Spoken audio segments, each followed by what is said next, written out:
The Bear and the Princess. Once upon a time, in the ancient and deep forest, the old bear stood on the bank of the river, swiping at salmon on their way to the spawning grounds. Just as he'd got his paw on a particularly fat one, he heard a woman shouting for help. He considered simply eating his salmon, but then she screamed again, and he lumbered over to investigate. After a short walk, he found the princess clinging to the top of the tree while a wolf snarled and snapped at the base of the tree. Old Bear would normally not get in the middle of such a situation. After all, as a fellow predator, he understood the wolf's need to hunt.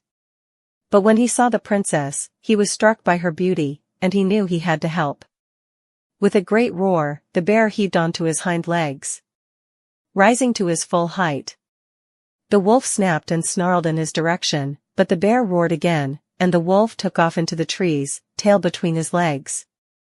The old bear fell back down onto all fours and stared up at the princess. She regarded him fearfully. "You can come down," he said. "How do I know you didn't save me just so you could eat me yourself?" asked the princess. "I suppose this is a fair question," admitted the old bear, "but I promise, I won't eat you." The princess had no reason to trust the old bear, except that he had kind eyes, and so she slowly made her way down the tree. When she reached the ground, the bear only watched her, and so she supposed she was not going to be eaten today. "Thank you," she told the old bear. "Of course," he said, "can I walk with you back to your home?" "Of course," said the princess. And so the princess and the old bear walked together through the forest, back to the big wooden house. After that day, the princess would occasionally find gifts from the bear, a fresh-caught salmon, a handful of ripe berries, a newly bloomed bluebell. One spring, when a sudden thaw flooded the path out of the princess's home, the old bear was there, and she rode his back across the river. The old bear began to think that the princess should be his mate.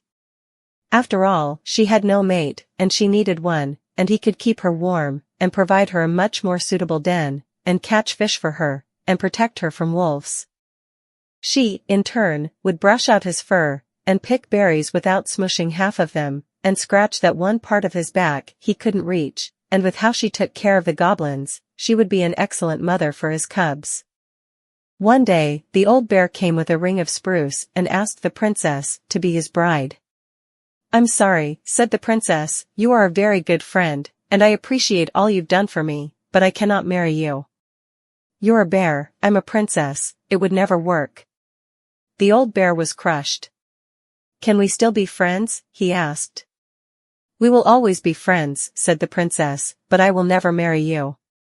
The old bear and the princess carried on their friendship, and after 1 year, he tried again to ask her to be his bride, but once again, she refused him. This happened 1 year later, and 1 year after that, and then finally the princess said, "Old bear, you are my dear friend, and I appreciate all you have done for me, but I would sooner you have left me to the wolves than marry you, and that is how it will always be.